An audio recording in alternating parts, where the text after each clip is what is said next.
Camera আপনার সামনে রয়েছে, এটি কিন্তু আপনার মাথায় রাখাই যাবে না টোটালি। আপনাকে ক্যামেরার সামনে কেমন দেখা যাবে, কি অবস্থায় দেখা যাবে, এটা আপনি জাস্ট ভুলে যান। দেখেন আপনার পথ চলায় কিন্তু কেউ আপনাকে এই পথ চলা কিন্তু সুন্দর না, এটি অনেক কর্কট, কখনো উঁচু কখনো নিচু। স্বাভাবিকভাবেই আপনাকে আপনার মতো করে পথ চলতে হবে, যেখানে থাকবে আত্মবিশ্বাস এবং সাহস, এটা দিয়ে কিন্তু আপনাকে এগিয়ে যেতে হবে। আমি বিশেষ করে আজকে আলোচনা করব ক্যামেরার সামনে কীভাবে কথা বলতে হবে।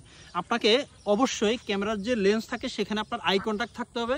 যখন একজন ভিউয়ার আপনার ভিডিওটা দেখবে সে যাতে বুঝতে পারে যে আপনি তার সাথে কথা বলছেন, এবং আপনাকে কোনো ধরনের হেজিটেশন রাখা যাবে না। আশেপাশে কে কি করে, কিভাবে তাকিয়ে আছে, আপনাকে নিয়ে কি ভাবছে, এটা আপনি কখনোই মাথায় নেবেন না। আপনি আপনার মতো করে কথা বলে যাবেন ফ্লুয়েন্টলি। আপনি যখন কথা বলতে থাকবেন এবং প্র্যাকটিস করতে থাকবেন, একসময় আপনি প্রো হয়ে যাবেন, আপনি অনেক ভালোভাবে কথা বলতে পারবেন। এই সিস্টেমটা অবশ্যই মাথায় রাখবেন এবং এভাবেই কন্টিনিউ করে যাবেন। আশা করছি কাজে লাগবে।